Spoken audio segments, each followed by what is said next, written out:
Hello' বন্ধু বান্ধৱীসকল, কি খবৰ আপোনালোকৰ? আশা কৰোঁ আপোনালোক সকলোৱে ভালে আছে। ময়ো ভালে আছোঁ। আজি মই আপোনালোকৰ বাবে লৈ আহিছোঁ এটা মিনি ব্লগ। এই ব্লগটোত মই আপোনালোকক দেখুৱাম মোৰ সৰু কিটচেন গাৰ্ডেনখন।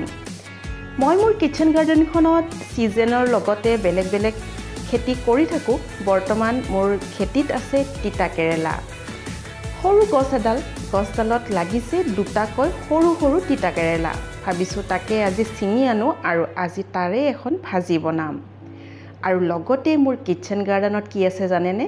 এয়া বেঙেনা, সৰু সৰু বেঙেনা। এই বেঙেনা আপোনালোকৰ কাৰ কাৰ প্ৰিয় জনাবচোন।